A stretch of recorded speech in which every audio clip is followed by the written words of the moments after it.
नमस्कार दोस्तों, class 9 science का chapter number 4 structure of the atom हम लोग पढ़ रहे थे और इस वाले पार्ट में हम लोग जानेंगे Rutherford model of an atom.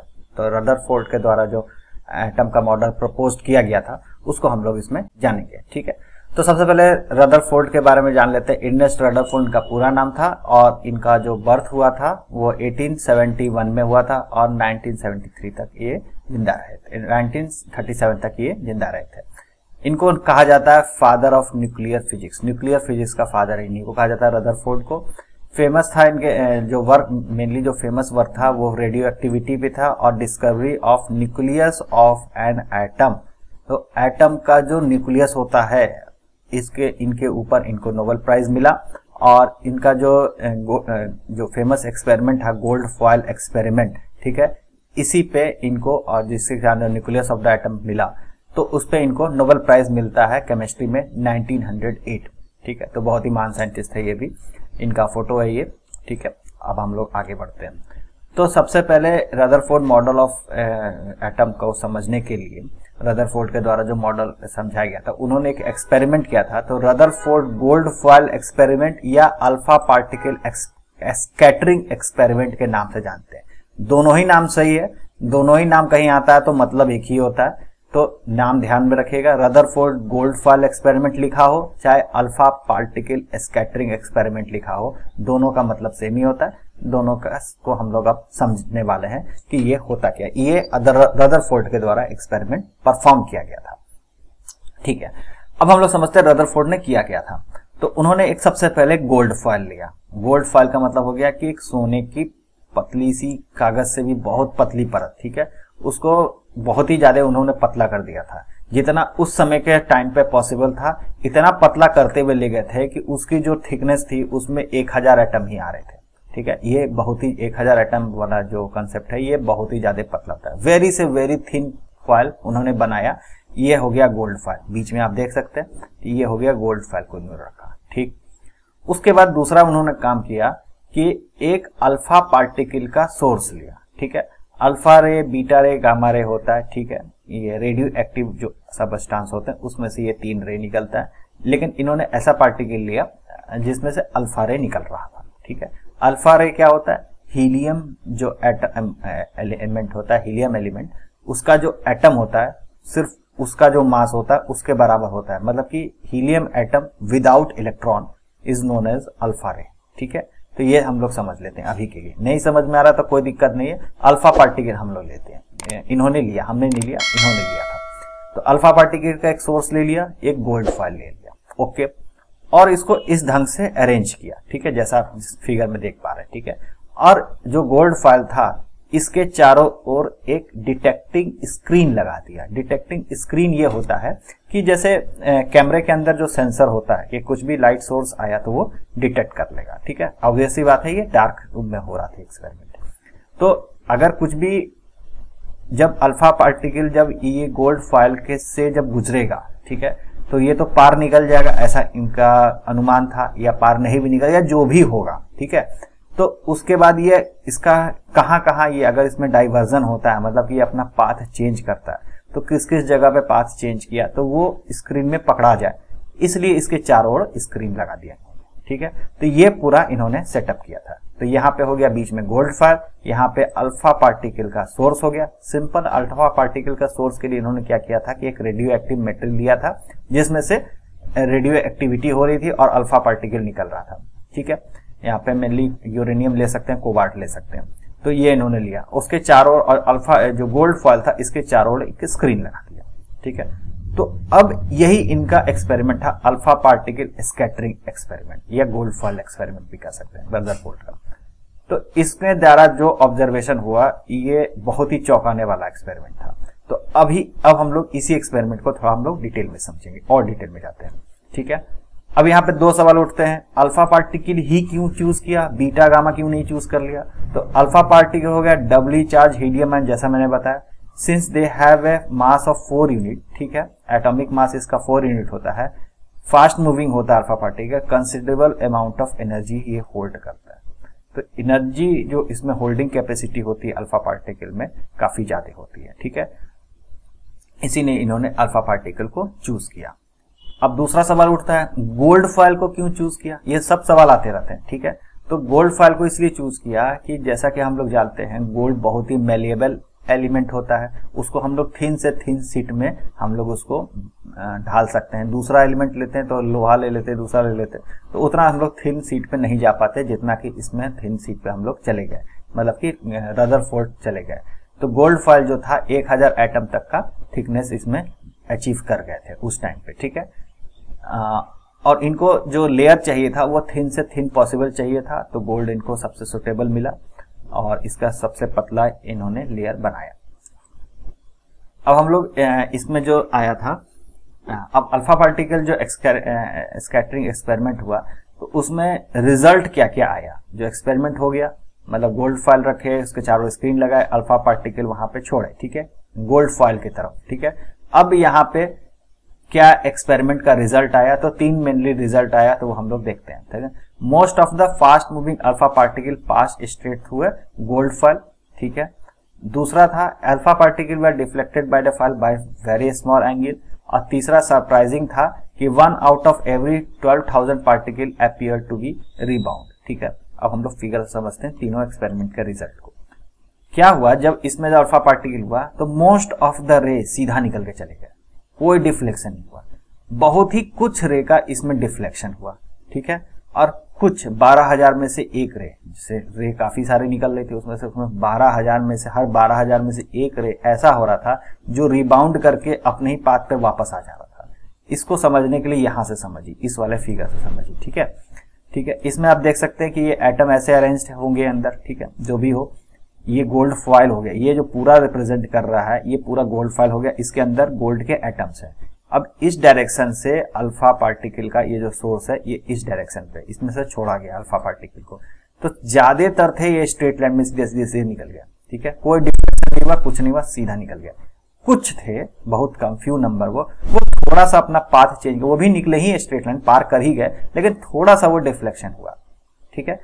और बहुत कम, मतलब कि 12,000 में से एक ऐसा रे आया जो इसमें से टकरा के एग्जैक्टली अपने पाथ पे रिटर्न कर गया, मतलब कि एकदम बैकवर्ड आ गया, ठीक है। जैसे ये वाला रे आप देख रहे हैं, गया, टकराया, वापस आ गया, ठीक है। तो ये इन्होंने एक्सपेरिमेंट किया और एक्सपेरिमेंट का रिजल्ट ये निकला, ओके।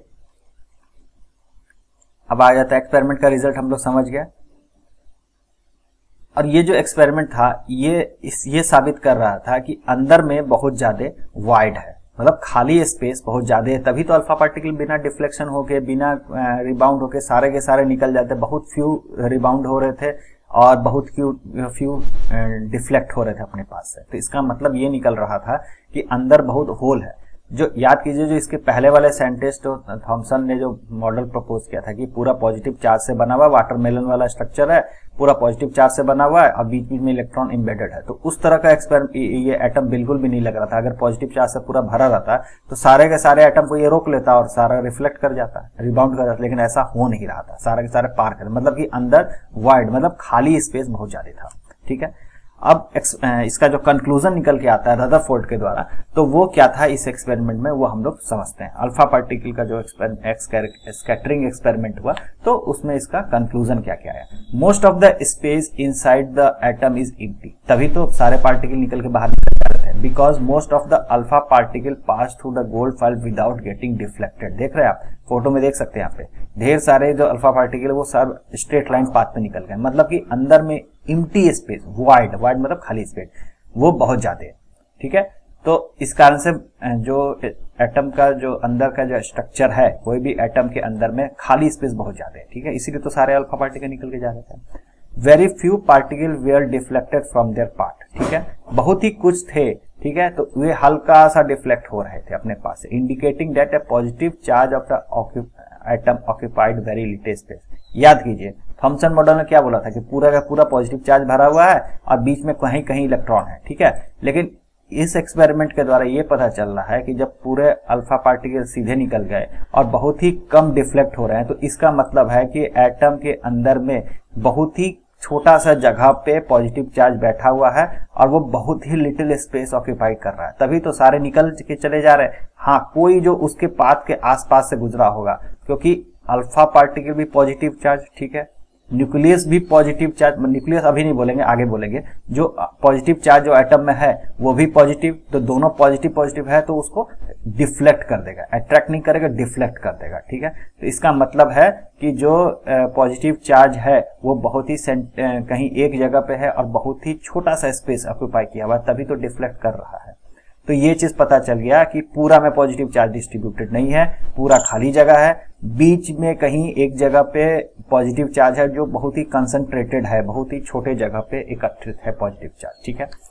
तीसरा इनका जो कंक्लूजन निकल के आता है, a very small fraction of alpha particle, जो थर्ड इनका रिजल्ट आया था। पहला तो बहुत सारे निकल गए थे, कुछ डिफ्लेक्ट किए थे, और तीसरा था कि रिबाउंड हो गए थे इनके रिजल्ट में। अब इनका उस पे कंक्लूजन ये निकलता है, very small fraction of alpha particle were deflected by 1 out of 1800, indicating that all the positive charges and masses of the gold atom were concentrated in very small volume of the atom। जो positive charge है वो बहुत ही small जगह पे, छोटे जगह पे concentrated है, सारे के सारे जो मास है पॉजिटिव चार्ज है वो एक ही जगह पे, तभी तो अल्फा पार्टिकल गया, क्योंकि अल्फा पार्टिकल में 4 एटॉमिक मास का होता है, ठीक है, और गोल्ड का जो मास है वो एक ही जगह पे इकट्ठे, तभी तो इसको इससे टकराया और जो इसमें डायरेक्ट हिट कर गया हुआ तो उससे टकराया और तुरंत ही रिबाउंड करके वापस आ गया था, जो इस पे एग्जैक्टली पड़ गया होगा, जो भी पार्टिकल अल्फा पार्टिकल वो डायरेक्टली न्यूक्लियस से टकरा के वापस आ गया, ठीक है। तो बहुत ही स्मॉल वॉल्यूम पे इसका जो मास है वो कंसंट्रेटेड है, पॉजिटिव चार्ज और मास, क्योंकि मास बहुत हेवी होगा गोल्ड के एटम का, तभी तो पूरा अल्फा पार्टिकल भी काफी हेवी था, उसको पूरा ही पूरा रिबाउंड कर दिया। इसके द्वारा ये एक्सपेरिमेंट में साबित किया गया कि जो एटम का जो न्यूक्लियस है वो इतना छोटा स्पेस लेता है कि अगर एटम से कंपैरिजन किया जाए तो 10 to the power 5 times, 1 million times, ठीक है, 10 to the power 5 टाइम मतलब कि 1 लाखवें हिस्से, अगर पूरे एटम का जो रेडियस है वो अगर 1 है तो उसका 1 लाखवां हिस्सा में उसका न्यूक्लियस है, ठीक है। तो इतने छोटे स्पेस में ये बैठा हुआ है, इससे ये कंक्लूजन हो गया कि जो न्यूक्लियस का जो रेडियस होगा वो एटम के रेडियस से 1 लाख टाइम्स छोटा होगा। अब इन सारे एक्सपेरिमेंट कंक्लूजन के बाद रदरफोर्ड के द्वारा एक एटम का मॉडल प्रपोज किया गया, ठीक है। तो वो क्या प्रपोज किया गया वो हम लोग समझते हैं, ठीक है। तो उनका द्वारा जो पोस्टुलेट दिया गया, जो उनके द्वारा जो प्रपोज्ड मॉडल था वो there is a positively charge centre in atom is called nucleus. हर एक एटम में एक पॉजिटिवली चार्ज होगा, पॉजिटिव चार्ज होगा, वो उसके न्यूक्लियस में होगा, ठीक है। Nearly all the mass of the atom reside in the nucleus. तो जितना भी मास होगा एटम का वो कहाँ पे रिसाइड करेगा, उसके न्यूक्लियस में रिसाइड करेगा, ठीक है। पूरा एटम हो गया, पूरा एटम में मास डिस्ट्रीब्यूटेड नहीं होगा, ठीक है, उसके न्यूक्लियस में मास डिस्ट्रीब्यूटेड होगा, ठीक है। ये एटम का प्रपोज मॉडल उन्होंने प्रपोज किया कि एटम के जो सेंटर में पॉजिटिव चार्ज बैठा हुआ और वहीं पे इस पूरे एटम का मास कंसंट्रेटेड है, ठीक है। दूसरा क्या पोस्टुलेट आया कि atom electrons revolve around the nucleus in a circular path. तो सर्कुलर पाथ पे इलेक्ट्रॉन रिवॉल्व कर रहा है न्यूक्लियस के अराउंड, पॉजिटिव चार्ज बीच में है और इलेक्ट्रॉन चारों ओर घूम रहा है। तो ये हम लोग जानते हैं, शुरुआत से हम लोग समझते आ रहे हैं कि पॉजिटिव चार्ज एटम का न्यूक्लियस होता है, न्यूक्लियस के चारों इलेक्ट्रॉन घूम रहा है। तो ये किस मॉडल से आया, तो रदरफोर्ड ने ही ये सबसे पहले बताया था, जो हम लोग दिन दहाड़े आराम से यूज करते रहते हैं, आराम से हर नॉर्मल भाषा में यूज करते रहते हैं कि एटम है, एटम के सेंटर में न्यूक्लियस है, न्यूक्लियस के चारों इलेक्ट्रॉन घूम रहा है, ठीक है। तो ये वाली बात सबसे पहले किसने बताई थी, तो रदरफोर्ड ने बताई थी। इस तरह से भी घुमा के क्वेश्चन आता है, तो क्वेश्चन ओरिएंटेड दिमाग में लेके चलना है कि किस तरह क्वेश्चन आता है, उस हिसाब से हम लोग को भी पढ़ाई करनी है, ठीक है। तो इन्होंने दूसरा ये पोस्टुलेट दिया। तीसरा ये पोस्टुलेट दिया, the size of the nucleus is very small as compare to size of atom. तो एटम का जो साइज है उससे अगर हम लोग कंपेयर करें न्यूक्लियस के, एटम के अंदर जो न्यूक्लियस है उसका अगर कंपेयर करें तो वो बहुत ही स्मॉल होगा, ठीक है। कंपेयर के लिए बताया गया कि एक एटम है उसके अंदर का जो न्यूक्लियस होगा वो एटम के जो डायमीटर है उससे 1 लाख टाइम्स छोटा होगा, ठीक है। तो अगर एक फुटबॉल फील्ड है, अगर फुटबॉल फील्ड के अगर बीच में एक छोटा सा कंचा अगर हम लोग रखते हैं, ठीक है, तो फुटबॉल फील्ड के जो चारों ओर जो उसका जो रेडियस, उसका जो बाउंड्री है वहां पे इलेक्ट्रॉन मूव करेगा, और उतना बड़ा अगर न्यूक्लियस साइज है तो उसका एटम होगा एक फुटबॉल फील्ड के अगर सेंटर में एक छोटा सा कंचा हम लोग रखते हैं, ठीक है, जो 1 सेंटीमीटर से भी कम हो, उतना छोटा सा अगर हम एक छोटा सा बॉल रखते हैं या कंचा रखते हैं तो उससे कंपैरिजन में अगर फुटबॉल फील्ड को कंपेयर तो वो उसका एटम का साइज होगा। और उसका न्यूक्लियर साइज वो छोटा सा कंचा होगा। तो ये डिफरेंस है, मतलब कि एक्सट्रीमली छोटा है, उससे 1 लाख टाइम छोटा। ये आप देख सकते हैं, इस तरह का एटम होगा, बीच में इसका न्यूक्लियस होगा और इलेक्ट्रॉन चारों ओर घूमते रहेंगे। न्यूक्लियस हो गया बीच में और इसके चारों ओर इलेक्ट्रॉन मूव करेंगे। अब हम लोग कुछ समझते हैं ड्रॉबैक्स ऑफ रदरफोर्ड एटम। ठीक है, तो रदरफोर्ड ने इतना अच्छा एटम का मॉडल प्रपोज किया, लेकिन इसमें भी ड्रॉबैक निकल गए, कुछ कमियां निकल गई उसके बाद। तो इन्होंने बताया कि इलेक्ट्रॉन मूव करता है, न्यूक्लियस कह रहा हूं, ठीक है। तो अब साइंटिस्टों ने ये सवाल पूछा कि इलेक्ट्रॉन मूव कर रहा है सर्कुलर पाथ में, सर्कुलर ऑर्बिट में, लेकिन ये स्टेबल नहीं होगा। कैसे नहीं होगा? क्योंकि जब सर्कुलर ऑर्बिट में मूव कर रहा है तो ये एक्सेलरेशन इसमें होने लगेगा, इलेक्ट्रॉन में एक्सेलरेशन होने लगेगा। एक्सेलरेशन होगा तो अगर किसी चार्ज पार्टिकल में एक्सेलरेशन होता है तो वो एनर्जी को रेडिएट करेगा, उसमें से रे निकलने लगेगी। लेकिन नॉर्मल कंडीशन में एटम है, उसमें से तो कोई रे नहीं निकलती है। ठीक है, तो यहाँ पे इनका फॉल्ट आ रहा है। ठीक है, उसके बाद अगर इलेक्ट्रॉन उसमें रिवॉल्व कर रहे हैं और रेडिएशन होता, अगर रिवॉल्व करते समय वो एनर्जी अपना लूज करेगा, और जैसे जैसे एनर्जी अपना लूज करेगा वो धीरे धीरे आके न्यूक्लियस पे गिर जाएगा। ठीक है, अगर न्यूक्लियस पे आके गिर गया तो वो एटम ही कोलैप्स कर जाएगा। लेकिन ऐसा तो डेली लाइफ में होता नहीं है, कभी भी कोई एटम तो कोलैप्स करता नहीं है। हम लोग जानते हैं कि एटम क्वाइट स्टेबल होता है। तो ये इनका ड्रॉबैक आ जाता है। ड्रॉबैक ये मेनली कि हम लोग समझ सकते हैं कि जो इलेक्ट्रॉन मूव कर रहा है, तो उसमें एक्सेलरेशन होगा, वो एनर्जी रिलेट करेगा, एनर्जी रिलेट करता नहीं है। वो जो इलेक्ट्रॉन मूव कर रहा है एनर्जी रिलेट करेगा, तो उस मॉडल के हिसाब से वो धीरे धीरे फॉल डाउन होकर न्यूक्लियस पे गिर जाना चाहिए था, लेकिन वो गिरता भी नहीं है। तो ये सब ड्रॉबैक इसमें आ रहे थे, रदरफोर्ड मेटल में आ रहे थे। इन ड्रॉबैक को दूर किया इसके अगले वाले साइंटिस्ट नील बोर ने। ठीक है, तो वो हम लोग इसके नेक्स्ट पार्ट में पढ़ेंगे। तब तक के लिए thank you very much. Video आपको अच्छा लगा तो लाइक से और सब्सक्राइब करना ना भूलें। मिलते हैं अगले वीडियो में।